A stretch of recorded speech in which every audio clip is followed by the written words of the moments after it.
ผมว่าจริงๆการเล่นทัวร์นาเมนต์เป็นการฝึกความอดทนคนที่ดีนะถ้าเกิดรู้ตัวเราหน้ามืดเราใจเย็นเราออกไปพักแป๊บนึงหรือว่าเราพยายามเล่นยิ่งไทยขึ้นเลยว่าเรารู้ว่าอิมเมจตอนนี้เราไม่ดีจะไปโบ้งแบบเราอาจจะไม่ค่อยผ่านคือดีใจมากๆที่คนเชียร์เยอะนะครับกำลังใจที่ผมบอกพี่พีทคือสำคัญจริงๆ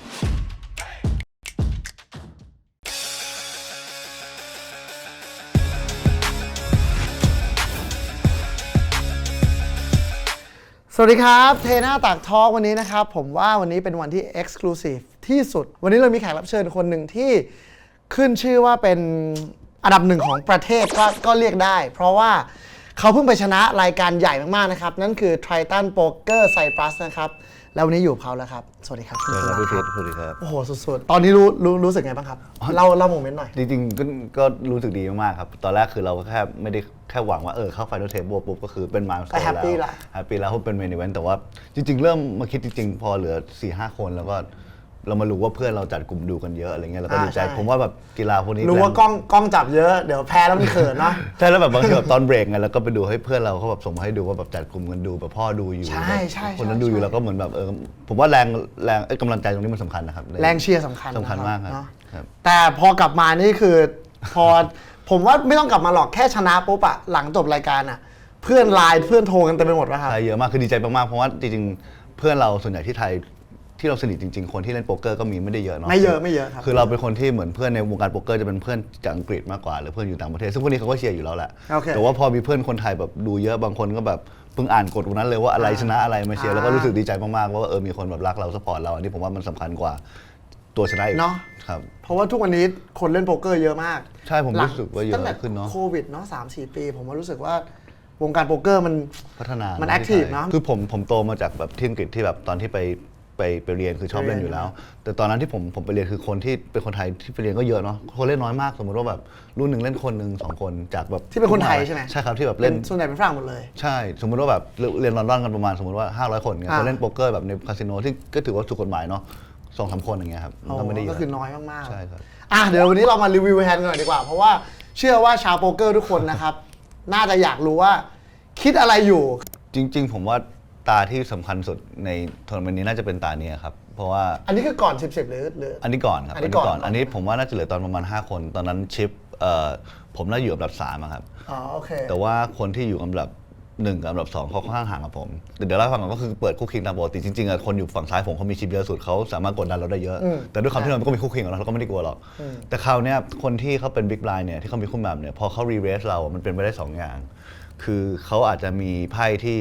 อยากให้เราหมอบแต่ว่าเป็นไพ่ที่บล็อกไพ่ใหญ่เช่น A5 A4 อะไรอย่างเงี้ยหรือเขาจะกดดันเราใช่เพราะว่าเขาก็รู้ว่ามันมีคน2 คนที่ชิปน้อยกว่าเราดังนั้นเราต้องหมอบหลายๆอย่างเพราะว่าเราต้องให้คนอื่นออกก่อนเพราะมันมีเพย์จัมป์ถูกไหมครับแต่ว่าอีกอย่างที่เขาจะมีได้คือไพ่ที่ใหญ่ไปเลยซึ่งใหญ่กว่าเราก็มีคู่ A ถูกไหมคู่ A อย่างเดียวแต่ว่าเล็กกว่าเราก็มีคู่แมมคู่แจ็ค Ace King Ace Mam ซึ่งผมก็อยากได้ value อะไรอย่างเงี้ยตอนที่เขารีเลสผมมาเสร็จผมก็เลยคิดว่าทำยังไงมันจะดูเหมือนว่าเราไพ่ไม่ได้ใหญ่มากผมรู้สึกว่าการแค่คอบางทีด้วยความที่มันมีสถานการณ์แบบนี้เขาน่าจะรู้เราต้องมี something good เนาะถ้าเกิดว่าเราคออาจจะไม่ใหญ่เท่าคู่คิงแต่อย่างน้อยต้องมีคู่แจ็คคู่อะไรเขาอาจจะไม่ได้มี incentive ที่จะไกลเขาจะรีเบสผมก็เลยคิดว่าทำยังไงให้มันเหมือนว่าเราไพ่เล็กที่สุดแต่ว่าผมกำลังคิดว่าถ้าเกิดเราโฟร์เบสใหญ่ไปเขาอาจจะออกผมก็เลยคิดว่าถ้าเกิดว่าผมจะลักไก่ด้วยไพ่แบบคิง9หรือ A4 หัวใจอะไรเงี้ยผมจะทำไงผมก็เลยเกมประมาณที่ลาน7นะครับเพราะว่ามันดูเหมือนว่ามันใหญ่พอที่จะทำให้เขาหมอบแต่ถ้าเกิดเขาออกอินมาเราก็สามารถหมอบได้ใช่ไหมฮะเพราะถ้าเกิดตอนนี้ผมออกอินไปเลยอะโอเคคู่แมมเขาอาจจะคอแต่ว่าเราไม่สามารถที่จะทำให้แบบไพ่ที่เขาอาจจะอยากออกอินใส่เราพวก A แมมหรือ A5 จะลักไก่เราอีกทีนึงเพราะ B high เขาก็เหลืออยู่เยอะเหมือนกันใช่ครับแต่ว่าจริงๆผมมาเป็น effective stack คือว่าผมจะมีน้อยกว่าเขาแต่ว่าก็แต่ตำแหน่งเราดีกว่าใช่เราดีกว่าเยอะคือจริงๆอันนี้มันเล่นได้2 แบบมันเล่นได้แค่คอหรือว่าเรสนิดเดียวแต่ผมรู้สึกว่าเรสนิดเดียวมันน่าจะเวิร์กมากกว่าเพราะว่าถ้าเกิดเขาแบบมีไพ่แบบ A แมมหรืออะไรเงี้ยผมก็ยังอยากให้เขาคออยู่เพื่อที่อาจจะแบบแต่เป็นผมก็อาจจะแค่คอนะเพราะว่าใช่แต่ผมแค่รู้สึกว่าการแค่คอมันดูเหมือนว่าไพ่เรามันต้องมี something เขา protect ปลายเฉยใช่ครับแต่ก็ 4 bet ไปใช่ที่ในจำนวนที่ผมรู้สึกว่าอาจ1 เท่าเลยแบบมินเรส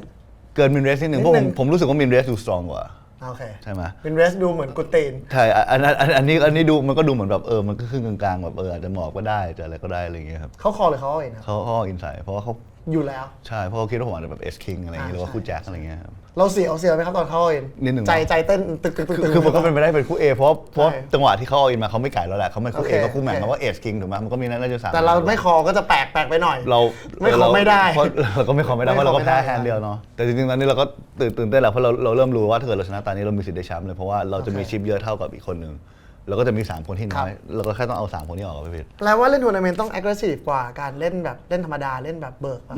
มันเชิงของการ aggressive ผมว่าคนละสไตล์มากกว่า ผมว่าโป๊กเกอร์เป็นเกมที่ aggression มัน pay dividend อยู่แล้วแต่ว่าแค่ว่าในทัวร์นาเมนต์มันอาจจะ pre flop อาจจะ aggressive กว่ากว่า ถ้เล่น cash เล่ game น cash เล่น cash ที่มันดีกว่า กับเพื่อน สมมติว่า cash game เราอาจจะแบบดู flop แล้วก็ค่อยไป bluff flop bluff turn ผมว่า pre flop ในทัวร์นาเมนต์เป็นอะไรที่คนบางทียังไม่เข้าใจว่าทำไมเราถึงต้อง aggressive ต้อ ทำให้ ง คน เซฟบ้างต้องเล่นแรงบ้าง ใช่หรือว่าทำให้คนแบบต้องไม่เห็นฟลอปสมมุติเรามีไพ่ที่เราอยากที่จะรีเรสเขาหมอบทำไมเขาถึงต้องหมอบเพราะสแต็กเขาช็อตกว่าแคชเกมดังนั้นเขาก็ต้องเล่นระวังกว่าเหมือนกั ต้องเล่นระวังหน่อย ใช่ครับ ก็คือมันต้องไทท์แล้วก็ aggressive ด้วย แล้วมันก็มีเรื่องเขาเรียกว่า ICM แล้วกันเนาะเขาเป็นไพ่เรื่องของเงินรางวัลเข้ามาเกี่ยว เงินรางวัลเข้ามาเกี่ยว สมมติว่าปุณนัทแบบสตาร์เมื่อกี้ถ้าเกิดปุณนัทมีคิงแหม่มอย่างเงี้ยเขารีเลทมาจริงๆคิงแหม่มก็เป็นไพ่ที่ดีเนาะแต่จริงๆปุณนัทต้องหมอบเพราะว่าคน2คนมันมีชิป มีชิปที่ ค่อนข้าง cover เรา มีคนเขาว่าเราแต่มีคน2คนที่น้อยกว่าเราเยอะ ดังนั้นถ้าเกิดว่าเราออกก่อน2คนเนี้ยมันเป็นดีซาสเตอร์นิดนึงเพราะในเชิงของการได้เงินรางวัลอะไรอย่าง ให้ เงี้ เงิ ย นรางวัล ใช่ เหมือนเขาจะแค่เขามี ICM ก็คือเขาจะบีทไอ้2คนที่น้อยกว่าเรา ใช่คือ เขาก็เลยยัดแรงกว่า โกมก็คือว่าเอาไอ้คนที่มีน้อยกว่าเราให้ออกก่อน เอาออกก่อน แล้วเราค่อย เอาออกก่อน แล้วเราค่อยวัด เพราะฉะนั้นเราอยู่ให้ได้นานที่สุด ถูกครับแต่คู่10เนี่ยผมยอมรับนะว่าผมกดดันแล้วก็ถ้าเกิดพี่ดูดีๆมันจะมีชิปเวลาพี่เห็นไหมไอ้ที่มันเป็นสีฟ้าที่ฝั่งของเขามีมันเป็นเหมือนแผ่นสี่เหลี่ยมอ่ะอันนั้นมันคือแผ่นละ30 วิ อ่า ซึ่งปกติในเวลาจริงเขาให้30 วิแล้วแต่ถ้าเกิดใช้เกินอยู่ต้องใช้แผ่นเวลาเนี้ย มัน คือ time เวลา bank ใช่มันคือ time bank แต่ว่า time bank ผมหมด แล้ว อ๋อ แต่จังหวะเนี้ยคนที่ชื่อเวนที่มี 3.6 ล้านเนี่ยเขาเพิ่งชนะ 2 ตาติดดังนั้นชิปเขาจะมากกว่าเดิม ซึ่งมันทำให้ผมคิดว่าตัวมาเลนอฟสกี้เนี่ยอาจจะ3 bet bluff มากกว่าเดิม เพราะเขารู้ว่าผมต้องเริ่มเล่นระวังแล้ว แล้วเขาก็จะบีบไปคน เขาก็จะบีบคน สุดท้าย สุดท้ายออกแล้วเขาจะบีบ ค ผ น ม สุดท้าย ออกด้วยเพราะผมตามที่ผมบอกพี่พีทเมื่อกี้ว่าผมก็ต้องอยากให้คนที่มีสุดท้ายออกก่อนผมถูกไหม ใช่ ผมเลยคิดว่าจริงๆตอนนี้เขามีเอสคิงก็จริงแต่ว่าเขาอาจจะมีพวกถึงแอสบีก็แบบคิง7คิง6 A5 A4 คือเรนจ์เขาจะเปิดกว้างกว่าแล้ว แต่ว่าเขาอาจจะมีบล็อกเกอ ร์ ร์ตัวใหญ่ตัวหนึ่งแบบคิงตัวหนึ่ง A ตัวหนึ่งแต่มันไม่จำเป็นต้องแบบเป็นตัวใหญ่ๆอีกอย่างนึงที่ผมคิดคือว่าคู่10 3 คนมันใหญ่เนาะจริงๆไพ่ที่เราไม่อยากให้คอเราก็คือไพ่พวกคิงแจ็คพัวดำ A แมม A คิงแบบ Ace King แล้วผมก็รู้สึกว่าจริงๆ A คิงจังหวะนั้นถ้าเกิดผมอออินไปเขาต้องหมอบนะตามความเป็นจริงเพราะว่ามันมีคนหนึ่งมี เพราะไม่ น้อย งั้นเดี๋ยวสแต็กเราจะไปโอเวอร์คัมเขา คือผมไม่รู้ว่าเขา underestimate ว่าผมเป็นคนที่เข้าใจหรือเปล่าถ้าเกิดผมมี A แมมผมไม่มีทางอออินอ่ะผมแค่คออดังนั้นไพ่อออินผมแทบเป็นคู่ 100% หรือ A คิงดอกเดียวกัน ซึ่งไพ่เขามันตามอะฮะแต่ว่าพอมันเกิดขึ้นแบบนี้เราก็ยังช็อกๆอยู่เพราะว่า แต่อันนี้เราทำไมถึงเราไม่โฟร์เบสเบรกรอบหนึงครับ เพราะว่าเราโฟเบสแล้วเราคอไม่ได้เพราะว่าถ้าเกิดว่าเราโฟเบสเป็น3 ล้านคอออินมา คือเราไม่อยากจะเป็นคนคอเวลาเล่นพวกนี้เราอยากเป็นคนที่ใส่ เราอยาก ไป เป็น แล้ว เราอยากเป็น ให้มันตัดสินใจ เพราะว่า แล้วอยากเป็นคนใส่ pressure ใช่ แต่ซึ่งตอนนี้เราก็แบบเพิ่งมา realize ตอนนี้ว่าเฮ้ยเราฟลิป เลยอันเนี้ย 50 flip ล้าน เลย บาทอะ ใช่ เพราะว่าคนชนะตอนนี้มันแทบชนะที่1 ชนะที่หนึ่งแล้วใช่ ใช่ไหม เพราะว่าจะมี20 แต่เอาตามจริงๆผมดูที่บ้านเนี่ยผมเห็นทั้ง2แฮนด์ไงแต่คนที่นั่งเล่นอ่ะเราถือแค่10เราไม่รู้หรอกเขาถือ A King ใช่ เปิดมาเราก็ช็อกเหมือนกันปะ ตอนที่เขาคอเริ่มช็อกแต่ตอนเขาคอแล้ว แต่ว่าจริงๆก็จริงๆผมนึกว่าเขาจะหมอบเอสคิงด้วยกันแต่เอแมมนี่คือหมอบ100%เอสแจ็คเอแบบคิงแมมแบบโพดามพวกนี้หมอบหมดอยู่ อ๋อ แล้ว แปลว่าด้วยการเอาอินจำนวนขนาดเนี้ย คือใช่ น่าจะต้องเป็นถือพ็อกเก็ตใหญ่ๆเท่านั้นที่จะคอได้ ใช่ครับเพราะว่าผมคิดว่าเขาจะคออย่างนี้ได้อีกคนนึงต้องมีเท่าๆกัน สมมติว่ามันมีคนละ7 ล้านทุกคนเนี่ยคอเนี่ยเข้าใจได้เพราะว่าชนะ โอเค แทบจะเป็นแชมป์เลยแต่อันนี้คือมันมีคนนึงมีน้อยกว่ามากคือยูไม่จำเป็นต้องมาฟลิป อ่า เพื่อชนะ ไม่ต้อง ใช่ ฟ ห ลิปก็ได้อยู่ยาวๆ แต่ว่าเขารีเรสพรีฟลอปมาถูกแล้วเพราะว่าถ้าเกิดปุนัทไม่มีไพ่ใหญ่ยังไงปุนัทก็ต้องหมอบอยู่ดีแต่พอรีเรสแล้วปุนัทกล้าใส่ไปไพ่ปุนัทอย่างน้อยมันต้องมีคู่อะครับใช่ไหมแต่ว่ามันก็ไฮเพรสเชอร์ทั้งคู่แหละผมเองก็เล่นผิดตามหลักการผมเช็คแล้วผมต้องจริงๆอ่ะไพ่เขาอ่ะผมไปทำรีเสิร์ชมานิดนึงมันแปลกมากนะเขาต้องออินเลยตั้งแต่ผมเรส300,000เขาต้องออินเลย10 ล้าน อ๋อเหรอ เพราะไพ่ผมคอ เขาห้าม เพราะไพ่ผมมาคออะไรไม่ได้เลยยกเว้นคู่ A ครับตำแหน่งนั้นเพราะว่าผมใส่ไปแค่300,000คนที่มีแค่3 ล้านผมมีคู่คิงที่ผมยังต้องคิดนานเลยคู่คิงอาจจะตามแต่คู่แหม่มนี่คือหมอบทิ้งเลย ก็คือจริงๆเขาอาจจะเล่นผิดโดยที่เขาดันตรี ไปตรีเบสไปล้านกว่าใช่ ตรีเบสไป แต่มันก็แปลกอีกคือแบบถ้าเกิดตรีเบสไปล้านกว่าแล้ว มันไม่ได้ผิดที่เขาจะคอขนาดนั้น แต่ว่าผมแค่รู้สึกว่าเขาเป็นโปรท ที่เก่งมากออนไลน์เขาน่าจะมี edge ในหัวเขา heads up ดังนั้นผมรู้สึกว่าเขาอาจจะไม่ควรที่มาเสี่ยงในจังหวะแบบนี้กับคนที่เขารู้สึกว่าอาจจะประสบการณ์เป็นรองเขาเพราะผมก็ประสบการณ์เป็นรองเขานี่พูดตามความเป็นจริงเลยคือจริงๆถ้าเกิดเล่นตัวกันผมก็ไม่ได้คิดว่าผมได้เปรียบ จะชนะใช่ไหม ใช่ ค ค รั รับ บ แล้วตอนชนะเสร็จแล้วเนี่ยพอไพ่ออกหมด ก็เลย พิมพ์หาใครครับ พี่มาหาคุณพ่อครับ เอาไปหาคุณพ่อ ใช่พี่มาคุณพ่อเชียร์อยู่แต่ว่า พ่อเชียร์อยู่ที่บ้าน แต่คุณพ่อเขารู้ว่าเหมือนสตรีมมันดีเลย์แต่ว่า มันดีเลย์ชั่วโมงนึง ใช่ครับ เขาลุ้น ใช่แต่ผมก็บางทีก็ไม่อยากแบบให้แกรู้ขนาดนั้นผมก็เลยบอกคุณพ่อใช่ อ๋อบอกไปก่อนเลยว่าโอเคนะ ว่าตอนนี้เรานำ เรานำแล้วนะโอเคเล่าถึงทั้งปีดีกว่า แข่งอะไรมาบ้างครับ คือ ผมว่านี่ไม่ใช่คงไม่ใช่รายการแรกของ ใช่คือจริงๆผมโตมาจากการเป็นคนเล่นแคสเกมมาก่อน ซึ่งก็คือเล่นตั้งแต่ที่อังกฤษมาพออยู่ที่ไทยก็คือแบบมีเดินทางไปมาเก๊าไปนี่ไปเล่นบ้าง แต่ว่าพอเริ่มเดินทางไปแข่งจริงคือไป World Series ที่เวกัสปีที่แล้วปลายตุลาครับ นั่นคือครั้งแรกเหรอครับ นั่นคือครั้งแรกที่ไปเวกัสเลยใช่ เมื่อก่อนที่เล่นทัวร์นาเมนต์ก็คือเดินทางเล่นกับเอเชียก็มีไปเกาหลีบ้างแต่ส่วนใหญ่มันก็เหมือนว่าเรา อ๋อเล่นในเอเชียอย่างเดียว ใช่ก็ถือโอกาสไปเที่ยวด้วยเนาะแบบมันไปเที่ยวเวียดนามไปเที่ยวเกาหลี แล้วก็เดินเข้าไปเล่นซะหน่อย ใช่อะไรประมาณ อีเวนต์หนึ่งเล็กๆอะไรเงี้ย แต่พอโชคดีไปเกาหลีตอนนั้นคือมันมีรายการ APT ซึ่งมันเป็นของเอเชียแล้วผมไปเล่นแล้วชนะ แต่ว่าอันนั้นก็คือเรายังไม่ได้แบบฝึกไม่ได้อะไร ครั้งแรกเลย ครั้งแรกที่เล่นที่เอเชีย ชนะเลยเหรอ ใช่แต่หลังจากนั้นก็ไม่ได้หลังจากนั้นก็แบบมีไปเวียดนามบ้างไปฟิลิปปินส์บ้างอะไรอย่างเงี้ย แปลว่าเราเล่นโป๊กเกอร์มันนานมากแล้ว ใช่10 ปีครับ 10 ปี แต่ว่าไม่เคยเล่นทัวร์นาเมนต์เนาะก็เล่นเป็นแคชเกมแต่ว่าผมว่าพื้นฐานของแคชเกมมันก็เอามาใช้ในทัวร์นา ใน เมนต์ ทัวร์นาเมนต์ได้แค่ โดย เซฟขึ้นอะไรเงี้ย โดยเฉพาะแบบสเตจแรกๆที่สแต็กมันค่อนข้างดีฟมันก็เล่นคล้ายๆแคชเกมอะพี่แต่ด้วยความที่มันมีแอนตี้ใช่ไหมในทัวร์นาเมนต์มันก็เลยทำให้เราต้องเล่นไพ่หลายหน้ากว่า ซึ่งผมเป็นคนค่อนข้างเล่น aggressive อยู่แล้วอ่ะมันก็ซูทผม เอาพูดถึงเฉพาะปีนี้ดีกว่า ปีนี้ไปอะไรมาบ้างครับตั้งแต่ คือ ต้ จ นปี ริงๆแล้วปีนี้มันตลกเพราะว่าผมไป World Series ตอนตุลาปีที่แล้วแล้วคือได้ WSOP WSC แล้วคือ Main Event ผมไปถึงเล่น Main Event รายการแรกใช่ไหมแล้วผมไปถึงวันที่ 5 ก็คือ Deep อ๋อคือ Deep แล้ว แล้วก็คือดวงไม่ดีคือตกรอบแล้วก็เหมือนแบบอยากเล่นให้มันมากกว่านี้ พอเราก็เล่นพวกรายการพวก High Roller 10K ตอนสิ้นปีเพราะเรารู้สึกว่าเราอยากเล่นกับคนที่ค่อนข้างเก่งแล้วอยากฝึกไปด้วยอะไรอย่างเงี้ยครับบังเอิญเป็นโควิด December ก็เลยกลับไทยไม่ได้ ก็คือปลายปีที่แล้ว ไปปีที่แล้ว แล้วก็เลยดูว่าเฮ้ยถ้าเกิดกลับไทยเนี่ยมันต้องกักตัวตอนปีใหม่เราอยู่ที่นี่แล้วก็เล่นซีรีส์ตอนมกรา ตอนอันนั้นคืออยู่ที่ไหนนะครับ เวกัสเลยครับ อ๋ออยู่เวกัส ผมก็อยู่เวกัสตอนนั้นนานมากแบบ4 เดือน พอมาถึงมกราปุ๊บเล่นรายการแรกของปีก็ชนะเลยเป็นไฮโรลเลอร์ โอ้ แล้วก็เล่นอีกวันหนึ่งก็ชนะซ้ำกัน WSOP ครับ เป็นรายการของโปรโกทัวร์ครับเป็นของ อ๋ โป อ รโกทัวร์ที่เขา ของ Poker Go ใช่แต่ว่ามันเป็นแบบรายการเปิดปีของเขาแล้วพอเราชนะ2 วันติดแล้วก็เริ่มมีแรงบันดาลใจอยากที่ แล้ว จะ ก็ ส เราก็มั่นใจอยู่เราก็มั่นใจอยู่ ก็ ก็พอตัว แต่ตอนนั้นเราก็รู้สึกว่าเราก็ยังแบบไม่เข้าใจบางจุดเนาะเราก็เลยกลับมาที่ไทยปุ๊บศึกษามากขึ้นนิดนึงแล้วก็ไป World Series ปีนี้ซึ่งอันเนี้ยเหมือนเป็น breakthrough series ผมเพราะว่าเหมือนเราแคช8 รายการ แต่ว่าเราเป็นคนที่ไม่ได้เล่น mix game ไม่ได้หนึ่งคือโฮเดมอย่างเดียวก็คืออาจจะลงสัก13-14 รายการแคช8 รายการแล้วก็ แต่ไม่ได้เล่นช็อตเด็กไม่ได้เล่นโอมาห้า ไม่ ไม่ ใช่ ได้เล่นเลย ไม่ใช่โอมาห้าคือเล่นแค่เฉพาะถ้าเกิดว่ามันเป็นครึ่งโอมาห้าครึ่งโฮเดมมันก็จะมีรายการ World Series ที่รอบหนึ่งโฮเดมอันนี้ก็สนุกดีแต่ว่าประสบการณ์ผมได้ 3 อย่างเลยคือได้ที่ 3 รายการบายอิน50,000 ซึ่งณถึงตอนนั้นคือบายอินเยอะที่สุดที่เราเคยเล่นมา อันคือ50,000 50,000 หน้าตอนนู้น หน้าตอนนู้นก็คือได้ที่ 3 เรามาได้ที่ 2 รายการที่บายอิน 2,000 เหรียญแต่ว่าคนเล่นก็ประมาณ 2,000 กว่าคนมันก็จะเป็นอีกฟิล เยอะมาก ว่าไม่ใช่เล่นกับคนที่เก่งทั้งหมด แต่ว่าเล่นกับฟิลที่ใหญ่ ต้องมีคนมั่วบ้างแหละ ใช่ มีคนมั่ว แล้วก็เป็นสไตล์เทอร์โบก็คือว่าบลายมันจะขึ้นเร็ว blind นะ ขึ้ มัน น จะ เร็ว มีการอออินเยอะ แต่อันที่ผมแบบเสียดายที่สุดคือบายอิน 1,500 เหรียญแต่ว่า 8,000 คนมันเหมือนเป็นเมนิเวนต์จำลองของเขาที่แบบที่ 1,500 เหรียญแล้ว 8,000 คน ใช่ อันนั้นผมได้ที่ 14นั้นไปแล้วผมเข้าวันที่ 5 แต่ว่าอันนั้นก็แพ้แบดบีแบบเอซิงเจA10แต่ว่าอันนั้นคือมันสอนให้เรารู้ว่าทัวร์นาเมนต์ฟิลใหญ่ๆจริงๆแบบบางทีมันความรู้สึกเรื่องของอะไรเนี่ยมันยากกว่าไหม มันยากกว่าผมว่าคือฟีลของผู้เล่นอ่ะมันไม่ได้ยากกว่า คือคนที่เล่นก็อาจจะโดยเฉลี่ยไม่ได้เก่งเท่าพวกไฮโรลเลอร์แต่ว่าการที่จะเข้าไปถึงรอบลึกมันยากกว่าเพราะมันต้องผ่าน มันต้องผ่านอะไรไม่รู้ผ่านแดดบีดผ่านคนมั่วผ่าน ใช่ อะไรไม่รู้เต็มไปหมดเลย และอันนี้เป็นครั้งแรกที่เหมือนแบบเล่นทั้งซีรีส์จริงๆคือไปเล่นแต่ทัวร์นาเมนต์อย่างเดียวประมาณ50 วันเลย 50 วันเลยเหรอ ใช่เพราะ แต่ว่าเขาจัดทัวร์ทีนึงนานเหมือนกัน ก็คือมันก็เป็นซีรีส์แล้วมันก็มีอาจจะ70 กว่ารายการเราเองคนธรรมดาอาจจะลงสัก15-16 รายการที่เราถนัดวันที่ว่างก็คือเขาพักทานข้าวแบบอาจจะมารีวิวการเล่นของตัวเองแล้วก็สมมติตกรอบรายการ 50,000 ก็ต้องไปเล่นอีกวันหนึงรายการ 2,000 อย่างเงี้ยเพราะเราอยากได้เบรสเลตกันเป็นโกลใช่ไหมแล้วก็ต้อง แต่ว่าเราก็สเปนกับการบายอินอย่างงี้เยอะเหมือนกัน ใช่ แต่ว่าที่นั่นมันก็จะเป็นแบบบายอินมันก็จะมีตั้งแต่ถูกเนาะตั้งแต่800 เหรียญ400 เหรียญจนถึงแบบ ยันนู่นเลย ใช่แสนหนึ่งก็มีอะไรอย่างเงี้ย แล้วส่วนใหญ่แล้วปกติที่บอกว่าเรากลับมารีวิวแฮนด์เรามีแบบเมนเทอร์ส่วนตัวไหมเพื่อนรุ่นพี่หรืออะไร จริงๆผมโชคดีคือว่าทีมผมที่ผมเหมือนคุยโป๊กเกอร์ด้วยพวกเขาไม่เล่นทัวร์นาเมนต์นะเขาเป็นคนเล่นแคชเกมเหมือนผม เขาเล่น แต่ว่า cash game เขาเป็นคนที่ค่อนข้างเก่งแล้วก็ เล่นมานาน เป็นเหมือนรุ่นน้องผมที่ตอนที่ผมไปเรียนที่อังกฤษนะครับแต่ว่าตอนที่เขาเด็กกับผม 3-4 ปี แต่ว่าพวกนี้เขาจะกลายออนไลน์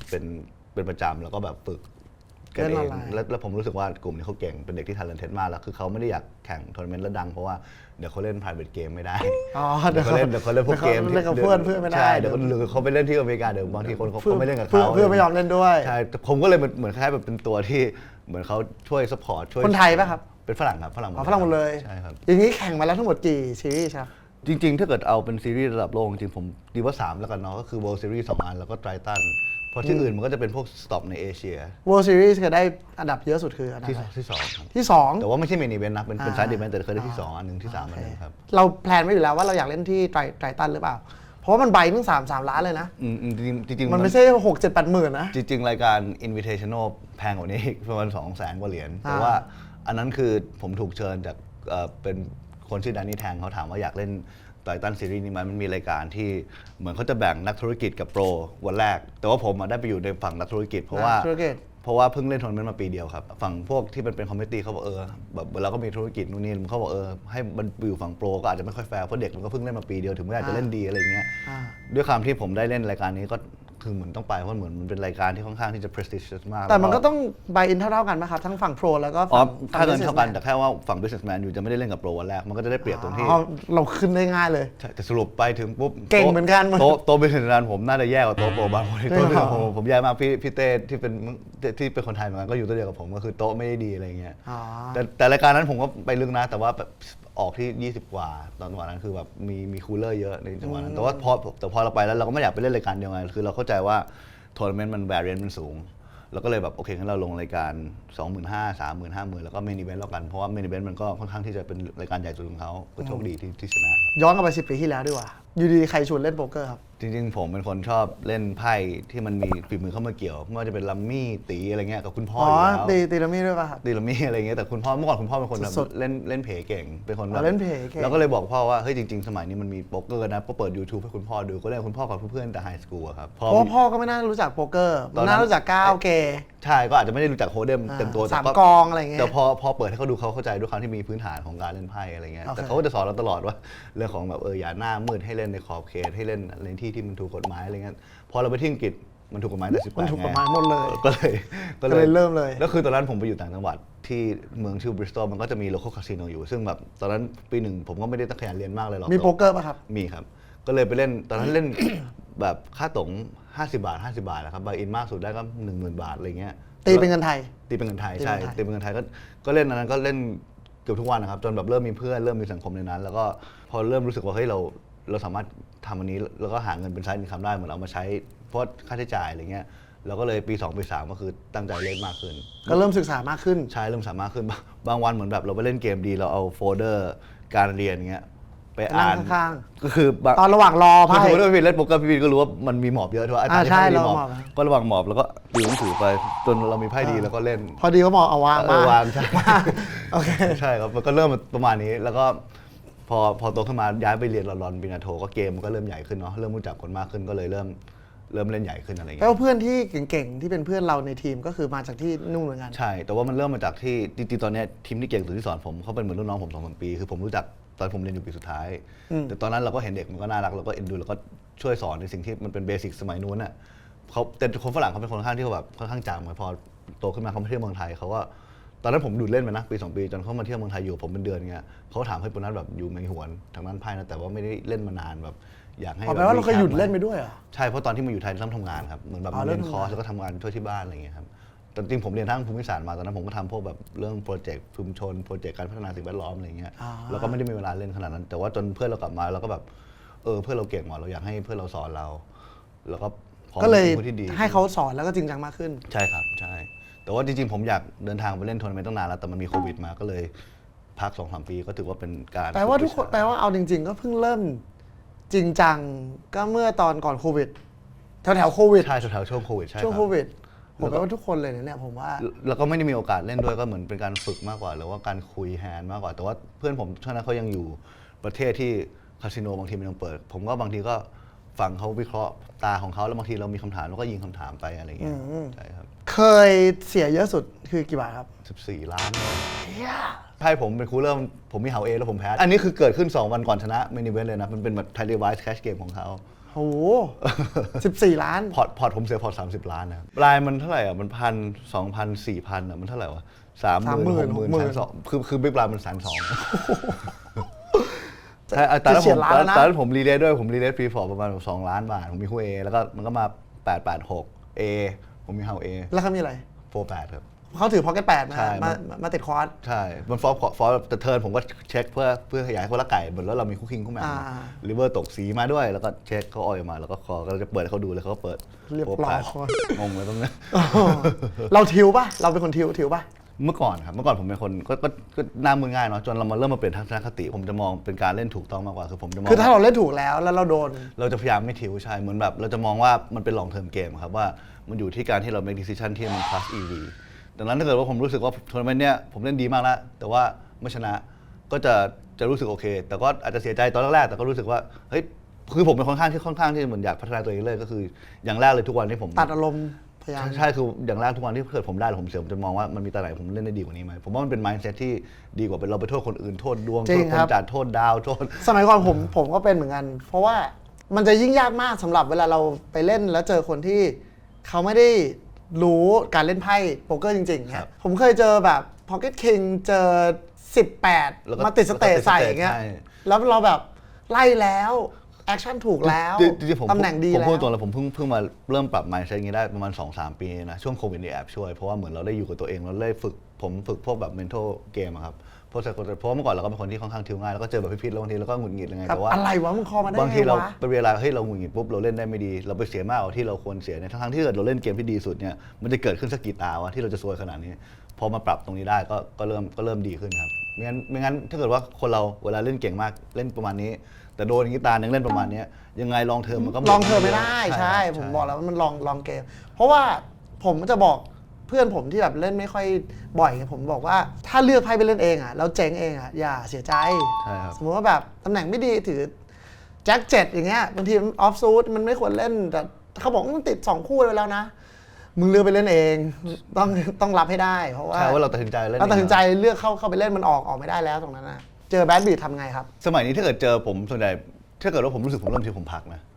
ก็คือแต่ว่าถ้าเกิดทัวร์นาเมนต์มันพักไม่ได้เราก็ต้องปรับจูนให้เร็วแต่ว่าผมรู้สึกหมอบทิ้งแต่ว่าทัวร์นาเมนต์มันเป็นเชิงของการ survival มากกว่ามันไม่ใช่เป็นเงินแบบเงินสดทันทีเลยระเบิกใหม่ได้อะไรเงี้ยใช่ไหมไม่ใช่คือถ้าเกิดเป็นคัสเกมระเบิกมาได้แต่ทัวร์นาเมนต์เราก็ต้องแบบโอเคเราเสียชิปเกินไป 80% แล้วเราต้องทำไงให้เรากลับมาอยู่รอดต้องดับเบิลอัพมันจะไม่มีเวลาที่เราเฮ้ยจะเทใส่หมดอะไรเงี้ยมันก็เลยผมว่าจริงๆการเล่นทัวร์นาเมนต์เป็นการฝึกความอดทนคนที่ดีนะครับเมื่อก่อนผมก็ไม่ได้มีความ resilience หรือว่าการคุมตัวเองได้มากขนาดนี้แต่ว่าอันนี้เรารู้สึกว่าก็เราเสียไปแล้วเราต้องทำไงให้เราอยู่รอดมากกว่าเราพัฒนาถึงจุดที่ผมรู้สึกว่าโอเคเรารู้ถ้าเกิดรู้ตัวเราหน้ามืดเราใจเย็นเราออกไปพักแป๊บนึงหรือว่าเราพยายามเล่นยิ่งไทยขึ้นเลยเพราะเรารู้ว่าอิมเมจตอนนี้ลดไม่ดีจะไปบ้งแบบรับอาจจะไม่ค่อยผ่านเราก็ต้องเข้าใจเรื่องอิมเมจของตรงนี้ด้วยตำแหน่งที่ชอบดีกว่าบนโต๊ะชอบนั่งไหนผมชอบนั่งมุมผมไม่ชอบผมชอบแอบเล่นจริงพี่เพชรคล้ายๆผมนะคือจริงๆหลายๆคนเขาจะไม่ชอบนั่งติดคนแจกแต่ผมชอบซีท 1หรือซีท 9อ่ะผมชอบที่ตรงไหนก็ได้ที่ไม่เป็นที่จับต้องสายตาคือผมไม่อยากอยู่ตรงกลางไอ้ตรงข้ามคนแจกซ้ายขวาอะไรทุกคนมองหมดจริงๆหลายๆทัวร์นาเมนต์ที่ชนะรวมถึงอันนี้ด้วยคือเราก็เริ่มมาจากนั่งฝั่งซ้ายของดีเลยมีทริคไหมอย่างเช่นสมมติว่าบางคนเขาบอกว่าต้องเอาคนไทยไว้ซ้ายเอาคนเล่นเก่งไว้ซ้ายเรานะคนไม่เก่งไว้ขวาไม่ว่าห่วยสุดๆหรือว่าเก่งสุดเราก็อยากให้เขาอยู่ฝั่งขวาเราคนที่เราอยากให้อยู่ฝั่งซ้ายคือพวกที่เล่นเซฟเล่นไม่ได้น่ากลัวมากเพราะว่าเขาอาจจะไม่ได้แบบมาบัฟเราไล่ดูเรสเราถ้าเก่งมากเราก็อยากให้อยู่ฝั่งขวาเพราะเราจะได้คุมเกมพอได้ห่วยมากก็อยู่ฝั่งขวาเพราะเขาจะได้เริ่มก่อนตัวผมเองไม่ค่อยคิดเรื่องพวกนี้มากเพราะรู้สึกว่าเขาแรนดัมมาอยู่แล้วถ้าเกิดว่ามันมีคนที่เก่งมากอยู่ฝั่งซ้ายผมก็แค่เล่นเซฟขึ้นใช่ไหมถ้าเกิดว่ามีคนห่วยมากๆอยู่ฝั่งขวาผมก็อาจจะเล่นไพ่หน้ากว้างขึ้นเพราะว่าไพ่เราก็กว้างเพราะถ้าเกิดเราติดเราจะกินเขาเต็มอะไรเงี้ยถ้าเกิดว่าผมอยู่ก่อนคนที่อาจจะเล่นไม่ค่อยเก่งมากแต่ว่าเราสามารถเช็คหลอกเขาได้อะไรเงี้ยแล้วก็อาจจะอยู่ก่อนแล้วก็อาจจะไม่ค่อยทำ aggression เท่าไหร่ก็คือว่ามีไพ่ใหญ่ก็อาจจะเช็คหรือว่าอาจจะ gay induce น้อยๆอะไรเงี้ยมันก็แล้วแต่ว่าผมว่ามันก็สนุกดีที่แบบเราได้มี challenge หลายๆอย่างกับคนที่มาอยู่ด้านซ้ายด้านขวาเราอะไรเงี้ยเรามี range hand ส่วนตัวต่อ position นะครับผมอธิบายเป็น2 formatง่ายๆแล้วกันก็คือว่าอันนี้เราพูดถึงว่า8 คนทั้งคู่นะเพราะยิ่งคนน้อยเราก็ต้องยิ่งไพ่หน้ากว้างถูกไหมพี่ถือว่า2 คน 6 คนถ้าเกิดมีแอนตี้เช่นในระบบทัวร์นาเมนต์ที่บิ๊กบลายต้องใส่แอนตี้อย่างเงี้ยก็ต้องเล่นหน้ากว้างขึ้นจะมีการคอ ใน position มากขึ้น small blind จะเริ่ม call มากขึ้น ต้อง protect มากขึ้นใช่เพราะว่าเราจะมี odds ที่จะ call ไปติดไพ่อะไรเงี้ยถ้าเกิดว่าเป็น cash game ที่ไม่มี anti ก็คือ500,000 บาทสมมตินะเรายิ่งต้องเล่นเซฟขึ้นจริงๆการเล่นที่ถูกต้องจริงๆมันเล่นเซฟมากนะที่ผมเคยดูมาก็คือพูดง่ายๆถ้าไม่ได้มีแอนตี้ก็หมอบได้เลยบางทีแบบสมมติ under the gun ที่คนแรกเปิดอย่างเงี้ยถ้าเกิดเอาให้ถูกไม่มีแอนตี้ทุกคนเป็นโปรหมดนะอีก2คนมีคู่7คู่8เนี่ยโยนทิ้งเลยนะหรอครับคือหมอบเพราะว่าเขาจะเล่นแค่ re-raise หรือ fold ก็อาจจะ re-raise พวก king แมมดอกเดียวกันพวกคู่10คู่แจ็คอะไรแต่ว่าพวก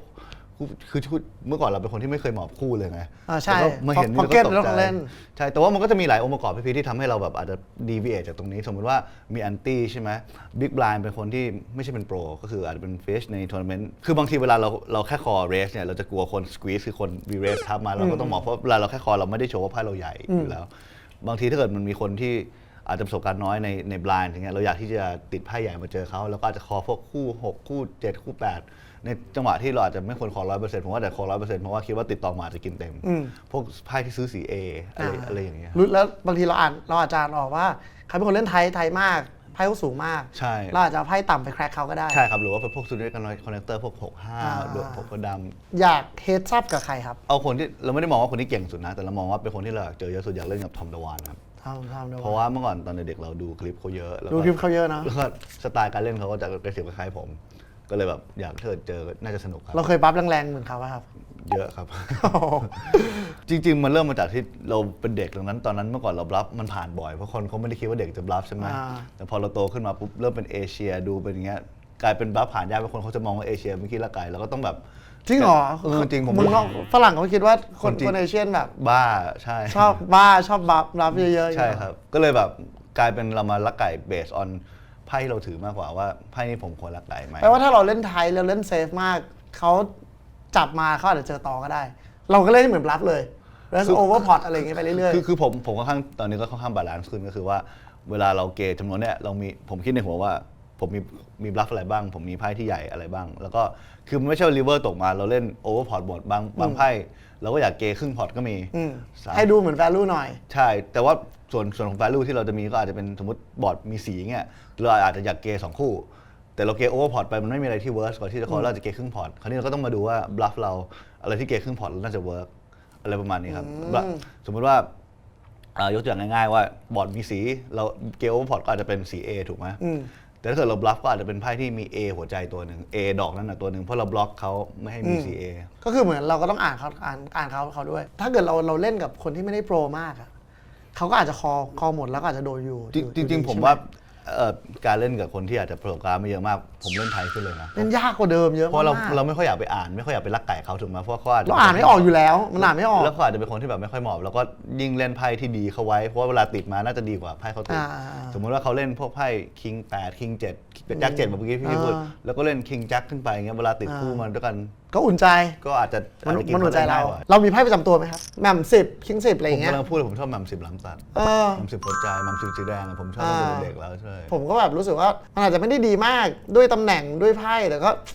เอาอยากเล่นว่ะอะไรอย่างเงี้ยผมชอบแหม่ม10ซูนนะนี่มุมมองก่อนที่พี่ที่พูดนี่คือเหมือนกันเลยเพราะว่าตอนเด็กๆคือเราก็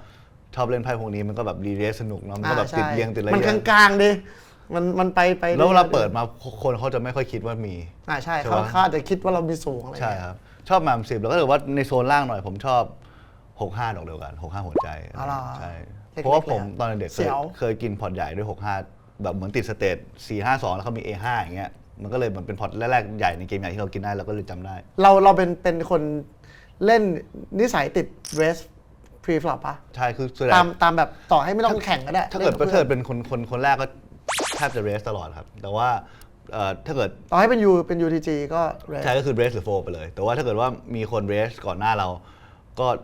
ส่วนใหญ่ถ้าเกิดที่ผมบอกไม่มีแอนตี้ผมก็จะเล่นรีเรสหรือหมอบถ้าเกิดมีก็อาจจะคอมากขึ้นเมื่อกี้ลืมบอกไปคือไพ่ที่ส่วนใหญ่ที่เราจะคอคือไพ่ที่เล่นหลายๆคนแล้วมีสิทธิ์ติดใหญ่เช่นพวกคู่หรือว่าไพ่ส่วนใหญ่ที่เราจะคอก็โอเคหรือไพ่ที่อาจจะซื้อมาติดเป็นสีใหญ่คือ CA ไพ่แบบ A9 หัวใจ A10 หลามตัดอะไรเงี้ยมันไม่จำเป็นต้องรีเรสตลอด A7 A8 เล่นไหมครับก็ถ้าเกิดว่าเลทโพซิชันก็เล่นได้คือโกคือว่ายิ่งดีฟเท่าไหร่สมมติ100 Big Blind 200 Big Blind เรามี A9 A8 ล้ำตัดแล้วมันมีไฮแจ็คเรสเนี่ย เราอยากคอเพราะว่าอยากให้พวก blind เขาคอไพ่ที่ซื้อสีเล็กกว่าเราแล้วติดสีมาเรากินเต็มอะไรอย่างนี้มากกว่าครับอ๋อก็อาจจะต้องเล่นบ้างใช่แต่พอเป็นไพ่ที่อาจจะเป็น A10 แต่คนละดอกเนี่ยมันเล่นตัวดีกว่าก็อาจจะเล่นตัวนี้เป็น pre bet bluff ไป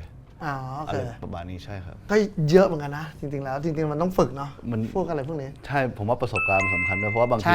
เราอ่านแค่ชาร์ตอย่างเงี้ยเวลาเรามาใช้กับชีวิตจริงเงี้ยมันใช้ไม่ได้เพราะว่าคนที่เราเล่นด้วยเขาไม่เล่นตามชาร์ตใช่ถูกไหมrun sober simulation อะไรก็ตามเนี่ยทุกอย่างมันassumeว่าคู่ต่อสู้เราเล่นตาม equilibrium คือเล่นดีที่สุดในชีวิตคนเราจริงๆที่เราเล่นเนี่ยทุกคนไม่ได้เล่นตามตรงนี้ดังนั้นเราต้องเข้าใจว่าเล่นยังไงถึงตามหลักการถึงคือทุกคนไม่ได้เล่นเหมือนคอมพิวเตอร์รันตาม GTO ใช่ไหมครับใช่ถูกเพราะ GTO มันassumeว่าคู่ต่อสู้เล่น GTO ถูกไหมใช่แต่ว่าไอ้ตรงเนี้ยมันก็ดีตรงที่มันจะอธิบายให้เราฟังว่าทำไมเล่นสไตล์ทำไมเล่นแฮนด์นี้ควรเล่นแบบนี้ถ้าเกิดเจอโรบอทแต่ในชีวิตจริงผมว่าโป๊กเกอร์มันมีอารมณ์มันเกี่ยวข้องมันมีใช่มันสนุกแล้วมันก็แต่ละคนมาเล่นไม่เหมือนกันนะครับมันก็เลยแบบทำให้เราต้องแบบเป็นคนดีเวียดเก่งค่อนข้าง flexible ในสไตล์การเล่นซึ่งผมว่าอันนี้น่าจะเป็นหนึ่งในจุดเด่นของผมเพราะว่า GTO ผมไม่ได้รู้เยอะขนาดโปรพวกนี้อยู่แล้วเหมือนผมไม่ค่อยรู้แต่ว่าเหมือนแบบผมจะพอเข้าใจว่าคนอื่นเขา perceive เราว่าผม tendency เป็นยังไงหรือว่าผมจะพอเข้าใจว่าคนที่อารมณ์เป็นอย่างนี้อยู่น่าจะเล่นไพ่หน้านี้อะไรเงี้ยมันก็จะทำให้เราแหวกแนวนิดนึงในบางตาอะไรอย่างงี้ครับนักโป๊กเกอร์ที่ชอบมีไหมครับชอบอดามโมครับไมเคิลอดามโมที่ก็เหมือนเป็นเพื่อนเก่งมากผมชอบเพราะว่าเขาก็ไม่เล่น GTO เหมือนกันคือเขาเป็นคนที่เล่น exploit แต่ผมว่าจะมีหลายท่าตัวเขามีหลายท่าคือจะเล่นแบบนั้นได้อยู่ต้องเข้าใจ GTO ก่อนมันเหมือนว่าคนเหมือนแบบจำตารางเคมีได้หมดแล้วอ่ะแต่เรามาเขาบรรลุไปแล้วตรงนั้นอ่ะแต่เรามาลองบิยอนไม่ทำตามตารางที่ดูซิว่าคนที่ทำตามตารางเนี่ยจะสู้แบบเราได้ไหมผมชอบคนที่เล่นอะไรที่ไม่ได้เหมือนหนังสือ100%ส่วนถ้าเกิดว่าเราโตมาที่อังกฤษเนาะคนที่อังกฤษที่ชอบก็ชอบสตีเวนชิดวิกครับเพราะว่านิ่งแล้วก็เป็นโปรเป็นคนที่เหมือนแบบวางตัวดีเป็นคนที่เหมือนแบบแต่ผมว่าเวลาแบบเล่นในทัวร์นาเมนต์ก็เล่นนิ่งมากเลยนะคือจริงๆผมก็เป็นคนข้างเฟรนลี่นะแต่ว่าจริงๆเวลาไปแข่งคนนี้ผมก็เหมือนให้เกียรติคือไม่อยากพูดเยอะเพราะกลัวเหมือนว่าเราไม่ให้เกียรติคู่ต่อสู้เรื่องสมาธิเรื่องอะไรเงี้ยแต่ว่าส่วนของการที่เราค่อนข้างนิ่งเวลาชนะหรือแพ้อันนี้ฝึกตั้งแต่เด็กรู้สึกว่าตอนเด็กว่าถ้าเกิดว่าก็เนี่ยเอามาจากดวงมันคือว่าถ้าเกิดชนะหรือแพ้แล้วไม่มีอารมณ์มันดูเท่ไงมันดูแบบแต่ว่าพอโตขึ้นมามันไม่ใช่เพื่อความเท่มันเรื่องของการให้เกียรติคู่ต่อสู้แล้วแต่พูดตรงตาคู่10อย่างนั้นอ่ะเราก็ตื่นเต้นมากเลยแล้วก็เลยเอามือถือมาพิมพ์ถูกไหมแต่เราก็ไม่ได้ออกอาการดีใจเพราะว่าแบบตามดูตื่นเต้นออกเลยเราในประเทศไทย earning มีเท่าไหร่แล้วครับ earning ของไอโอไทม์ใช่ไหมใช่ครับน่าจะมัน 4.2 ล้านก็4.2 ล้าน 4.3 ล้านเนี่ยครับ4.2 ล้านเรามีโกไหมว่าเป้าหมายในอาชีพโป๊กเกอร์ของเราจริงๆผมมี2โกเนาะก็คือว่าเอาโกเรียสั้นคือปีนี้ก่อนคือตอนนี้เล่นโป๊กเกอร์มันจะเหมือนกีฬาบางชนิดที่มันมีเก็บแต้มเก็บพอยต์คือเจ้าที่1ของโลกมันคงยากเพราะเราอยู่ในประเทศที่ไม่มีแข่งขันแล้วเราก็เพิ่งเริ่มแบบแต่ว่าตอนนี้ผมอยู่ที่1เอเชียอยู่ใน GPI อยากจบปีเป็นที่1เอเชียของปีนี้ครับตอนนี้เราเป็นที่1อยู่ใช่ครับของเอเชียใช่ก็เลยแบบเดี๋ยวเลยไปเล่นที่อังกฤษก็เหมือนเป็นบ้านเกิดเราด้วยแล้วอาจจะไปเล่นอีกสต็อปหนึ่งเพื่อที่จะดึงคะแนนขึ้นมาให้มันทิ้งห่างแต่ว่าปีหน้าก็คืออาจจะเดินทางน้อยลงเพราะก็เหมือนต้องช่วยงานที่บ้านด้วยที่บ้านก็เริ่มถามแล้วว่าแปลว่าทุกวันนี้ก็ยังทำงานที่บ้านอยู่ป่ะครับช่วยเหมือนช่วยเป็นพวกasset management มากกว่าแต่ว่าเราก็อยู่ที่นี่มันก็ได้คุยกับเหมือนคุณย่าด้วยคุณพ่อด้วยแล้วก็ได้เวลามีเรื่องอะไรก็เราได้ไปเข้าประชุมแทนด้วยไม่งั้นเราอยู่ตลอดต่างประเทศตลอดบางทีเราไม่ได้ช่วยดูแลตรงนี้พ่อแม่เขาสนับสนุนไหมสนับสนุนนะครับระดับหนึ่งเราก็เลยแบบรู้สึกว่าอยากทำทั้ง2อย่างให้มันเขาเริ่มเห็นเราตั้งแต่เมื่อไหร่ว่าลูกเราเล่นไพ่เก่งว่ะผมว่าคุณพ่อนี่เป็นคนที่เหมือนแบบให้แรงบันดาลใจที่ดีเลยคือเห็นตั้งแต่ตอนที่ปีท้ายๆที่เรียนที่อังกฤษแต่เขาไม่อยากให้ผมเล่นแคชเกมเพราะว่าเขารู้ว่าที่ไทยมันไม่มีแต่เราบอกกันตรงๆเลยแต่ผมบอกผมเล่นใช่แปลว่าเราขอเงินพ่อมาเล่นถูกไหมเพราะสมัยก่อนเรายังไม่ทำงานตอนนั้นผมเอาเงินที่เป็นส่วนของค่าเทอมมาเล่นมากกว่าก็เป็น allowance เป็น allowance ใช่แต่เอามา allowance แต่ว่ามันก็มีช่วงที่ผมเล่นเกมใหญ่ขึ้นที่ก็มีขอให้คุณพ่อมาช่วยนิดนึงแต่ว่าถ้าเกิดเสียตังค์นี่ก็จะไม่ขออีกอะไรเงี้ยแต่โชคดีว่าตอนนั้นได้แล้วก็คืนไม่คืนด้วยเก็บได้พอได้แต่ก็เหมือนเอามาใช้เป็นทุนอะไรแต่ว่าคุณพ่อเขาอยากให้เล่นทัวร์นาเมนต์ตั้งแต่เด็กแล้วตอนนั้นเราก็ไม่เข้าใจว่าทำไมเราก็ไม่เคยทำเพราะเราเล่นแคชเกมมันถูกกว่ามันได้เงินมันกว่าทัวร์นาเมนต์นั่งเล่น 2-3 วันออกที่แบบเราเห็นเพื่อนไปเบิกบ่อยๆเราสะใจด้วยใช่แต่ตอนนั้นเด็กเราเด็กเราไม่ได้มีความอดทนสมมติว่าเล่นมา2 วันเราไม่ได้อะไรเลยเงี้ยจะไปเล่นทำไมวะเราก็คิดอย่างนั้นแต่พอโตขึ้นมาก็เริ่มเข้าใจคุณพ่อว่าทำไมถึงอยากให้เราทำอะไรอย่างงี้ครับแล้วก็อีกเป้าหนึ่งก็คืออยากได้ bracelet World Series รายการไหนก็ได้รายการไหนก็ได้รายการจะ400 เหรียญ1,000จะอะไรก็ได้พูดถึงนักโป๊กเกอร์ใหม่ๆดีกว่าที่กำลังเข้ามาเล่นอยากแนะนำอะไรบ้างจริงอย่างแรกอยากขอบคุณก่อนแล้วกันเพราะรู้ว่าจริงๆเราก็ ไม่ได้รู้จักคนนักโป๊กเกอร์ไทยมากนะตอนนี้ก็คือดีใจมากๆที่คนเชียร์เยอะนะครับจริงๆแบบกำลังใจที่ผมบอกพี่พีทคือสำคัญจริงๆสำหรับคนที่อยากมาเล่นใหม่คือจริงๆอยากให้เริ่มจากการไปแบบถ้าเกิดทัวร์นาเมนต์นะไปแข่งต่างประเทศในเอเชียนี้ก่อนก็ได้ให้มันได้ประสบการณ์หรือว่าถ้าเกิดจะเล่นออนไลน์ก็คือเล่นในไซต์ที่มัน regulate จริงๆช่วงนี้โป๊กเกอร์มันก็มี resource มากขึ้นด้วยในอินเทอร์เน็ตไม่ว่าจะเป็นเหมือนเว็บไซต์ training site มันก็มีเซิร์ฟเวอร์ที่เราดาวน์โหลดได้หรือว่า pre-flop range ที่เราเหมือนแบบเราเป็น beginner เราอยากรู้ว่าตำแหน่งไหนควรเล่นไพ่อะไรอย่างเงี้ยจริงๆมันเป็นเกมที่ค่อนข้างดีเทลมั้ยแล้วก็มันก็มีหลายด้านที่เราต้องฝึกมันไม่ใช่แค่ว่าเล่น pre-flop อย่างเดียวเล่น post-flop อย่างเดียวหรือว่าเป็นเกมคุมอารมณ์เดียวมันเป็นหลายๆ skill set ที่เราต้องมารวมกันนะครับที่ต้องมารวมกันโดยประกอบให้เราเป็นเราเนาะผมเชื่อว่านักโป๊กเกอร์ทุกคนไม่ได้เล่นเหมือนกันทุกคนแต่ผมอยากให้คำแนะนำอย่างหนึ่งคือจริงๆตัวผมเองด้วยความที่อยู่วงการนี้มานานคือไม่เคยอยากให้ใครเป็นนักโป๊กเกอร์เต็มตัวโดยที่ทำโป๊กเกอร์อย่างเดียวนะคืออยากให้มีธุรกิจอื่นด้วยหรือว่ามีรายได้ด้านอื่นที่เป็น stable income ด้วยถ้าเกิดเรา rely on poker เป็น source of income มันค่อนข้าง1จะเครียดมาก2คือ sustainability มันไม่ได้ยาวเราไม่รู้จะเล่นได้นานขนาดไหนแล้วก็3ก็คือว่าเราจะไม่ได้มี expertise ในการเข้าใจ business อย่างอื่นในอนาคตพอเราต้องเลิกเล่นเรามีครอบครัวเราเดินทางไม่ได้อย่างเงี้ยเราก็ต้องแบบเหมือนแบบแพลนอนาคตว่าเราควรที่จะคือเราจะมีชีวิตอยู่แต่ในคำว่าโป๊กเกอร์ใช่จริงๆช่วงที่ผมแบบเหมือนเริ่มเครียดน้อยลงกับการได้การเทรดในโป๊กเกอร์คือว่าตอนที่ผมเริ่มมีการลงทุนของตัวเองเริ่มมาช่วยงานที่บ้านเริ่มเข้าใจว่าถ้าเกิดเราเสียเงินตรงนี้กับโป๊กเกอร์ไป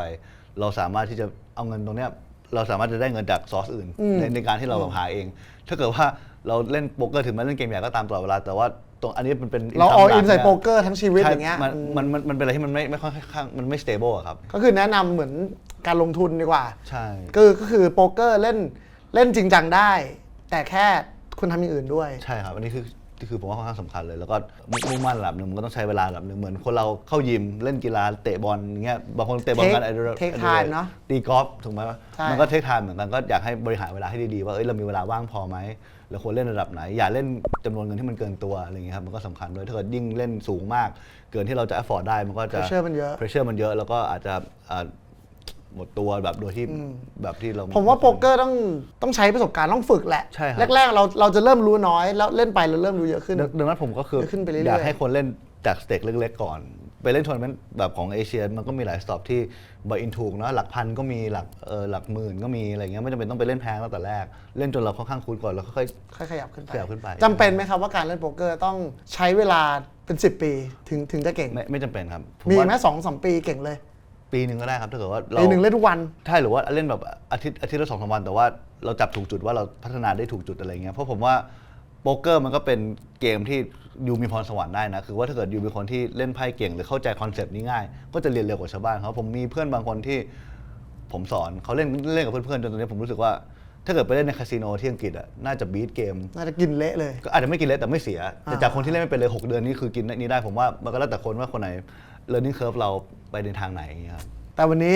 ผมมีคนหนึ่งที่เป็นแฟนก็ยินดีมากๆเหมือนกันเดี๋ยวไว้มีโอกาสเราต้องได้เล่นด้วยกันนะได้ครับเจอกันใหม่ EP หน้านะครับเทน่าตักทองนะครับวันนี้ลาไปก่อนครับสวัสดีครับสวัสดีครับ